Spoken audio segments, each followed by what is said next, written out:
Oki. Ita mo apinakomiop. Happily reached another dawn. Or nearly reached it anyway. It is still kind of 0 dark 30 pre-dawn out here at Spopikimi on this Tuesday morning, December 10th, 2019. In the lunar cycle,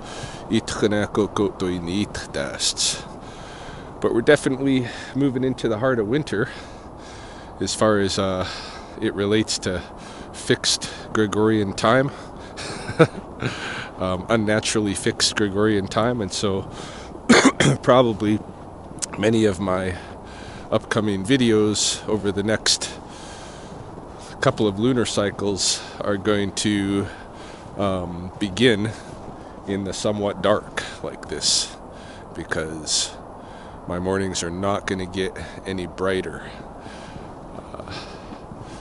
given that I have to operate on that fixed Gregorian time. in respect to the studio, at least. So yeah, starting off my day here at Spopikimi. I didn't make a video yesterday, but I did stop by here, and I tried to start up a video, just never went much of anywhere throughout the day, so I left it. But while I was out here, there was a coyote, lone coyote, hunting the bank right here at the South Pond. And I don't know what it is, like right at the edge zone of the water in the bank that he's after. Maybe sniffing at muskrats, maybe he's looking for voles. Certainly there's a lot of vole activity. You can see right just in here, all of this is, you know, vole runs through the snow. So sage voles, meadow voles, so he might have been after voles on the edge too. Hard to say. Makes me wonder whether a lot of the rodents hang out at that edge zone, you know, a good amount of time, because it would be, there's probably some moisture there. There's probably a little bit easier access to some vegetable material, maybe. I don't know. I'm just scampering scenarios, potential scenarios. I know it sounds weird to use the word scamper there, but that's an old thing that I learned when I was in high school. I was in a nerd group of talented and gifted kids in the Odyssey of the Mind challenge for a couple of years straight, and they were teaching us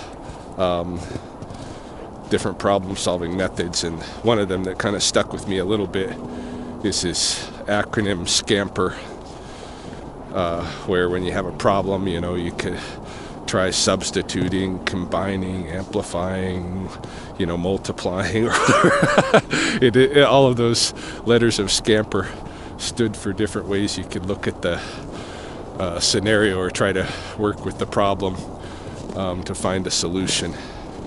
So when my brain is just at play, I often will think of it myself as a mode of scamper.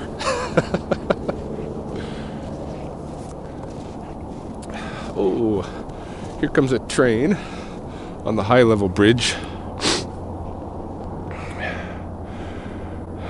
I did have a comment from somebody on a video not too long ago asking me what this bridge was, and when I explained it's a railroad bridge, he said he'd never noticed any trains crossing on any of my videos. But here you have an example.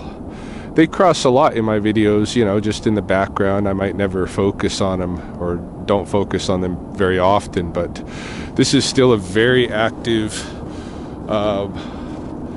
railroad trestle. I think longest in the world, maybe. It has some kind of world record for sure, and it was built in the sublime tradition to try to kind of dwarf the nature of our coolies, and to some extent it does. You know, it stands out as a piece of sublime architecture, but I also know that its days are numbered. Like, this is not a forever thing, even if it thinks it is. And that's probably why people wondered whether the train is still crossing. It is Canadian Pacific Rail. It owns this bridge, and they're still hauling mostly like grain and oil, petrol products every day, many times a day. I've been doing so much yapping. If there was any coyotes around here, I ain't gonna see them.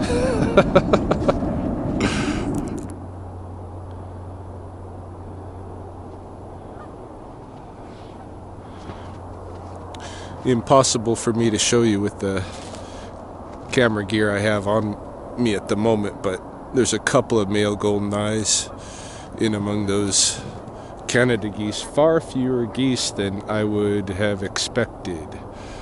We are moving into count week tomorrow, and I'm talking about the Audubon Christmas bird count. The official count day here in Lethbridge is Saturday, and I'm in charge of this area that I'm so familiar with, all the way from what we call Bridge Drive, where I come in, to the Whoop Up Bridge, which is back beyond that recent beaver outflow area that I was showing you on my run here last week. So it's a big area, and I always try to scope it out going into count week.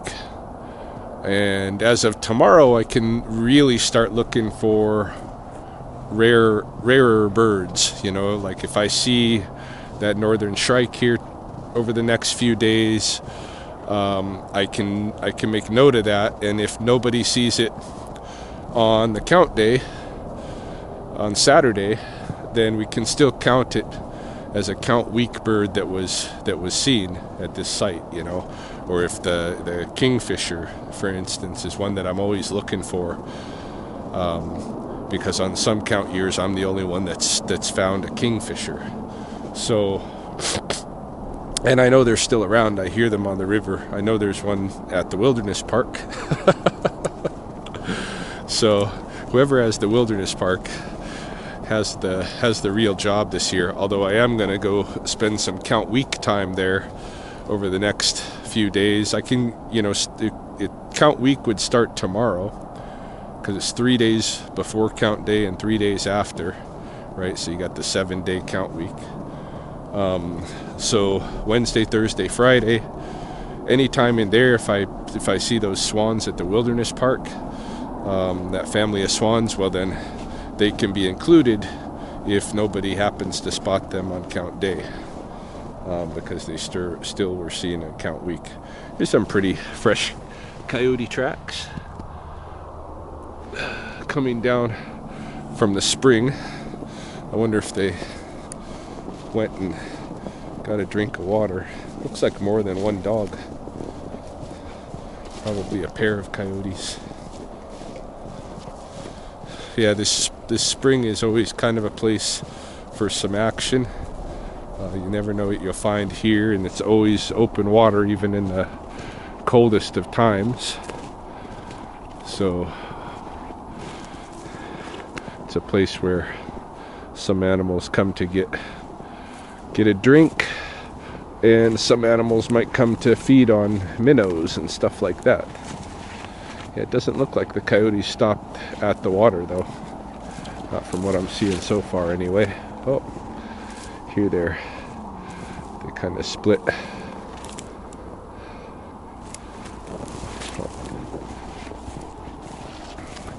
Yeah, so for this whole next 7 days, I can be on the lookout for interesting birds that should be included, but that are infrequently encountered enough that they might be missed on the actual count day. So adds a little bit of element of significance to my morning walks.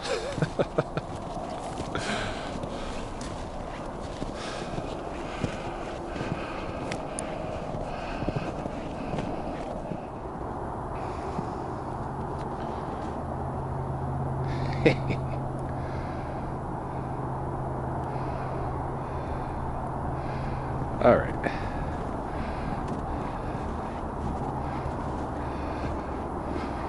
I'm having deja vu. This is the second day in a row, the second morning in a row that I've encountered a small white-tailed deer up here on the top of the levee between North Pond and the North Wood. Yeah, yesterday I had another one just like that, and then when I got around to the other side of the pond, oh, look, there's two more.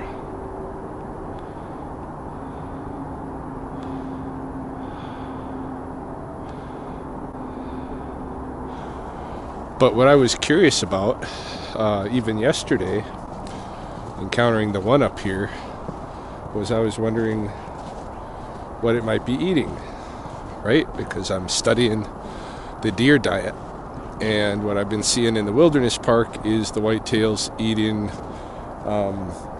leaves. Okay, both the whitetails and the mule deer that are in the floodplain, at least, seem to be eating leaves.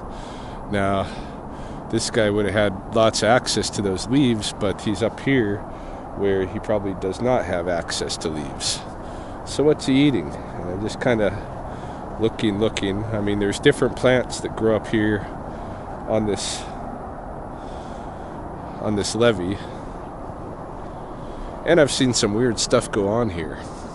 Like, for years, this whole side of the levee right here had this rhombic leaf sunflower, and then some of the what are they called, weevils, some of the weevils, and perhaps the introduced weevils that are supposed to be dealing with they're supposed to be being used as a kind of a herbicide for invasive species. The weevils, I noted and I photographed all of them having sex and laying eggs on the rhombic leaf sunflowers. And then lo and behold, the rhombic leaf sunflowers have not grown here since. And that's a loss. It sucks. Still looking. What might this deer have been eating? Most everything I'm seeing down here at the ground level looks like hoof print. He could have been eating, well, there's no evidence yet. I mean, what we have here is some tufted white prairie aster. There is probably, what do we got here? A little bit of Canada goldenrod, maybe. I know there's some gumweed up along here. Maybe a little bit of longleaf sage. Definitely crested wheatgrass.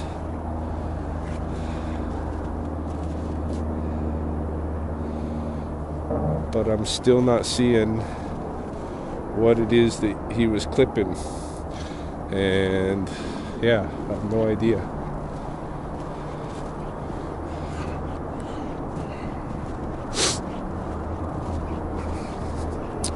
Oh well.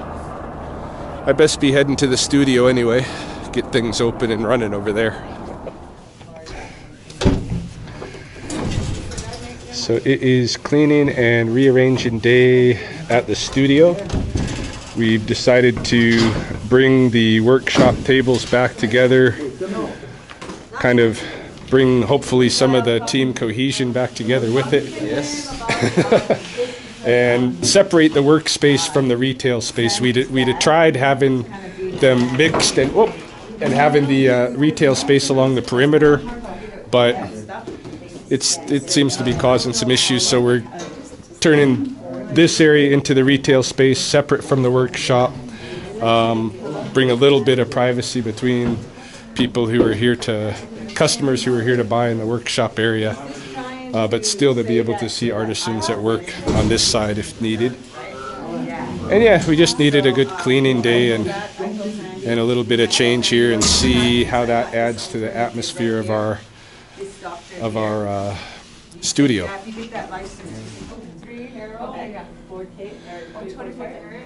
All right, here's the new look. Shop on this side. Sam quickly evading camera. We got native theme holiday wreaths on sale right now too. Some of them are pretty intricate, little drums and drumsticks and moccasins and this and that. We got some holiday Christmas balls that are different for decorations in your home and tree and such. And lots of different arts and crafts. And there will be more. Shop is open every day, but especially Fridays. And we've separated the workshop, so now we're back together centrally here. And almost everybody here. There's a few still missing for the day, but this guy's good smelling food.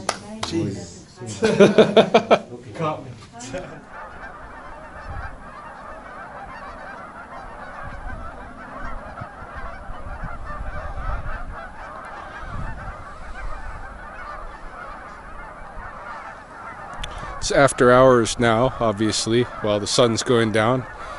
I've closed the studio, and I'll tell you a little bit about that.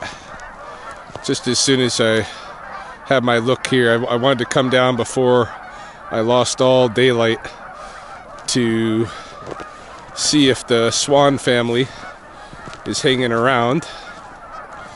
You know, tomorrow does begin count week, so I will come down here at my earliest opportunity and see if I can get the swans marked for count week, just in case they don't show up on the day.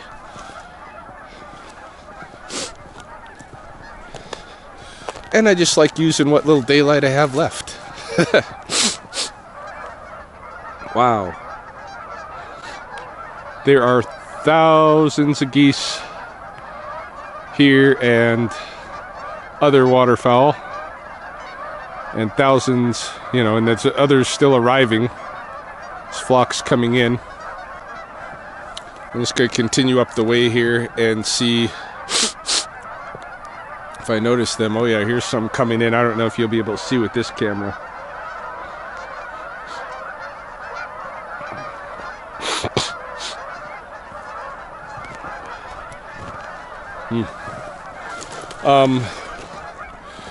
Yeah, you know, it's crazy how powerful a very little bit of physical distance can be. Like how much influence it can have on us, on our thinking and our actions. And back when I was working at Red Crow College on the Blood Reserve, there was an occasion when a group of provincial archivists and some digital media guys came to the college wanting to meet with us to discuss a project, a possible partnership that we could go into on a project to create a virtual Blackfoot archive of a sort online. And so we were coming together to discuss what a Blackfoot archive might even be and whether we had any interest in partnering up. And when the visitors arrived at the college, there was maybe 4 of us who met them, brought them into what we were called our university room at the time. This is where we taught all of our Guyanese Studies courses. And there goes a whitetail right there.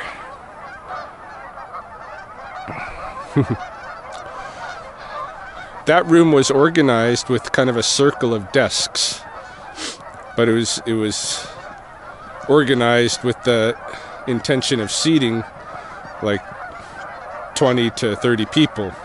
Our meeting was more like 9 people, maybe 4 of us from the college, maybe 5 representatives of the archives and multimedia. So when we came into that classroom, just out of whatever our conditioning and sociality and such, we ended up sitting on opposite sides of the room. You know, we weren't in the circle, we were 2 opposite sides. And as we tried to meet over the next couple hours, it just went terrible. Like, we weren't communicating well. At lunchtime, we went down by the kitchen. There's a little room with a couple of tables just crunched into it.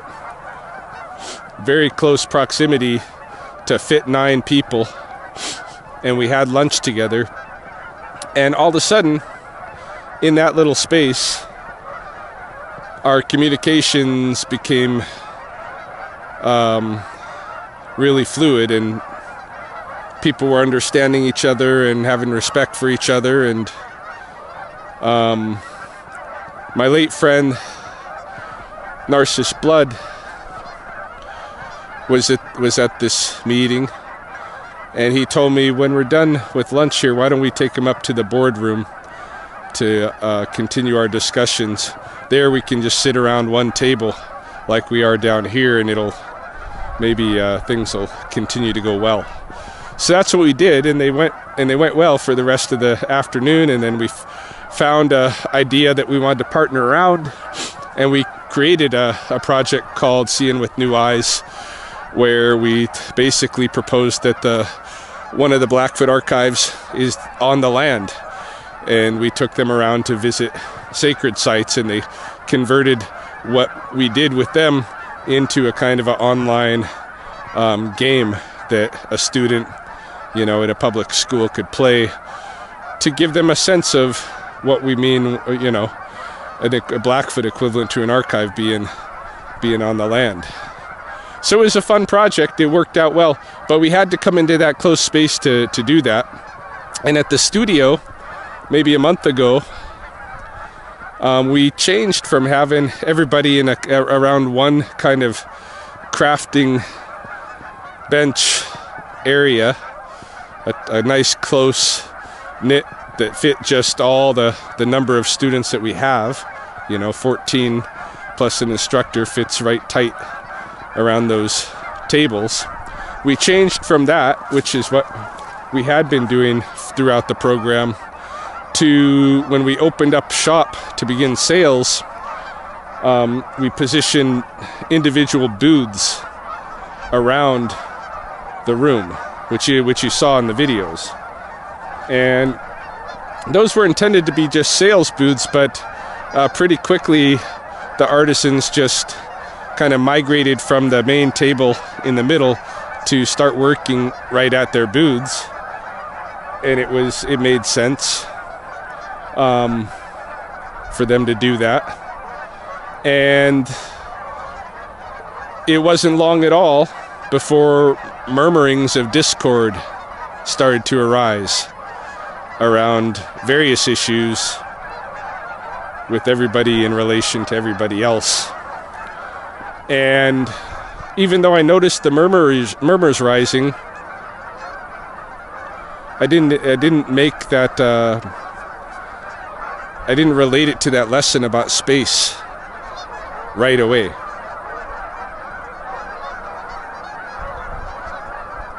I'm not seeing the swans. But it's so dark. If they're up on the snow or something, they're mixed, you know, at a distance from me with some of these geese, I might not see them. Should have brought my binoculars. So, any case, people started having problems with one another a little bit, you know. At first it was kind of jokey and such, and then it, you know, started to kind of, people were, obviously some had issues with one another. And I talked to the coordinator from Business Link, Binakoyim, who does the morning sessions. and we agreed, you know, some changes need to be made in general at the facility to kind of bring people back together. And one of them, which he brought up and which immediately I recognized, yeah, that's right, is this idea of we need to be working back at one, you know, workshop bench together and training at that. Maybe we need to put the store and the booths separate, you know. He pointed out, if you go to any of these like famous factories or something like that where they have a store, it's not right in the factory floor. You get to see the factory operations going on when you visit there, but it's not at the same place that you're purchasing any of their wares. And maybe that's how we should have it here. And it just made sense to bring people back into that close group. And so that's what the change around in the classroom was this afternoon, or this morning, was getting that into position. And by afternoon, things were very nice there, you know. It did feel good to be back in that close space with one another. I think right away some of the cohesion came back, and the space started filling up with, you know, some of the participants that hadn't even been there maybe for the morning, but we're ready to get at it, you know. So I don't know what to say about the swans here, but I do know that physical space, even a little bit of physical space between people, can make a big difference in how they relate to each other in probably a variety of relationships, you know.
Sounds like there's a good number of birds on the downstream side of the park as well this evening, so the swans could very well be down there. I'm sure they're here. I just don't have enough daylight to search them out. But maybe I'll swap in a visit to this park in trade for Spopikami sometime this week. You know, do a morning here. We'll see. For now, I'm gonna go home.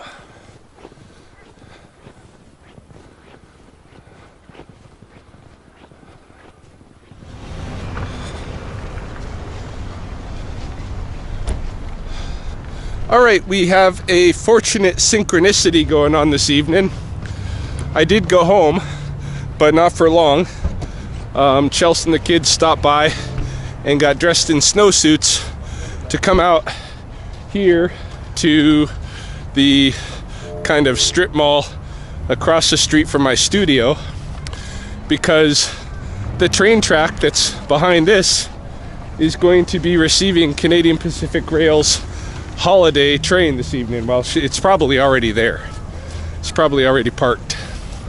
And it's a pretty cool synchronicity that I was talking about Canadian Pacific Rail this morning, and now this is happening this evening. And this is something that, even though I've spent damn near my entire adult life in Lethbridge, I did not know about this kind of Lethbridge / Canadian holiday tradition. There's a holiday train that goes all the way across from east to west coast, a Canadian Pacific Rail train, stops in all these kind of borderish cities like Lethbridge, and they bring some Canadian musicians along with them and put on free concerts. Like they stop for a half hour here in Lethbridge, put on a little concert, and it's all to raise funds for local food drives. So 100% of the monies and the food collected at this stays here in Lethbridge for food banks here, and then Canadian Pacific Rail also donates some money at each of the stops themselves. So kind of a cool event, and I had no idea about it, but Chels and the kids are going there. I'm gonna go see if I can find them among the crowd.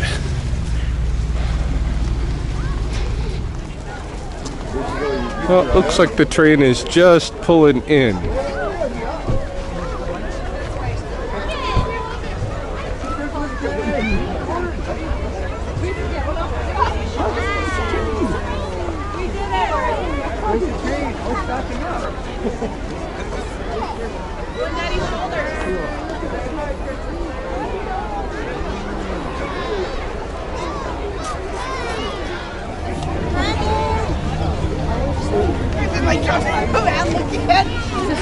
Get a good angle. I'm like,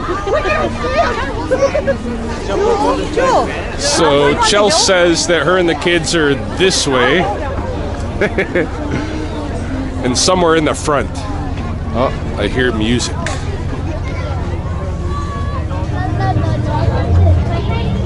Canadian Pacific Holiday Train.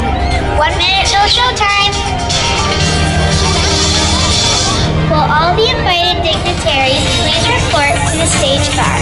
The one with the notches on top.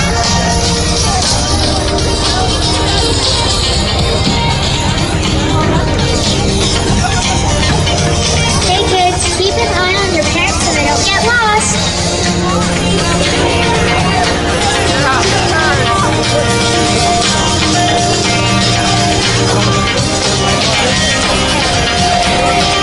Anytime is train time, so please be safe around trains.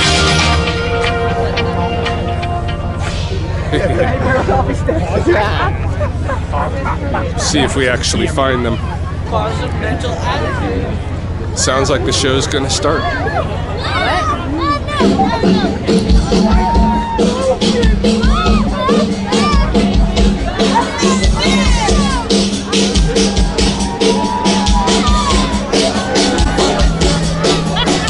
Hello, Lethbridge, how you doing?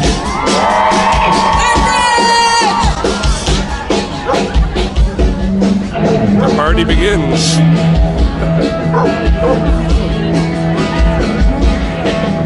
Santa Claus is coming to town. Is that copywritten? Am I going to be taken off of YouTube?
Look who we found!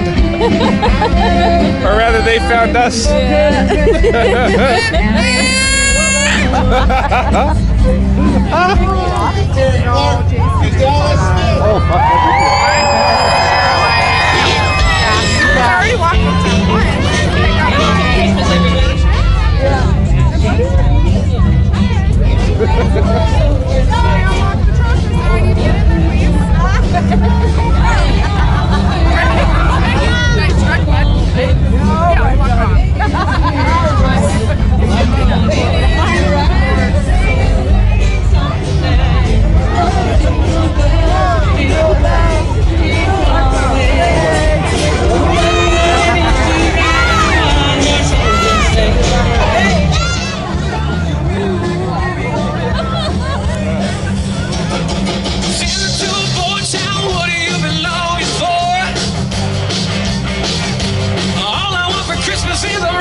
Terry Clark and Dallas Smith, get up!